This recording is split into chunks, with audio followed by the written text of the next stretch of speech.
এটা না ওইটা সাগর আচ্ছা এটা হলে নেন নেন। কই আরেকজন কই হ্যাপি বার্থডে রনি রনি রনি এগুলো পরে রাখো আবার। ওগুলা কি আরে না এটা তো কেক কাটার আগে দেন নেন। না এটা দাঁড়াও না, দাদা, ভিডিও করো, ভিডিও ভিডিও করো। করতে থেকে ই করো।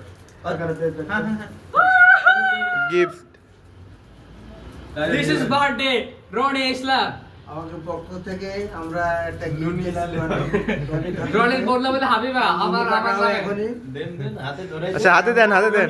রনির যেন ভাইরা আমি রনি আমাদের ভাইরা প্যাকেটে কি তিন দেয়া আচ্ছা গিফট দেন গিফট দেন। প্রত্যেক প্যাকেটে কি তিনটে করে ধরো ধরো সবাই ধরো এই না। ভাই আপনি ছবি তোলেন দাঁড়ান আমি ছবি তুলি দে এই জায়গা রাখ একটা একটা দেওয়া হবে একটা ছবি তোলা হবে সবাইকে এই ক্যামেরার দিকে চাও ভিডিওর দিকে পরে এ তো পুরা মনে করেন যে ইসে হ্যাঁ। মন চেয়ে ভিডিও করুন। মানুষ দেওয়ার মতো অবস্থা। এটা দিলেন দেন কাকা দেন না কেন আর দেন প্রাইম মিনিস্টার আপ পকেটে চকলেট চকলেট লাস্ট বাহ বাহ বাহ। 70 লাখ টাকার চেক তাকে দেয়া হচ্ছে 70 লক্ষ টাকা চেক উইন্ডো গ্রিড হ্যাঁ হ্যাঁ চট্টগ্রামের মতন আরো আছে না না নাই রেডি রেডি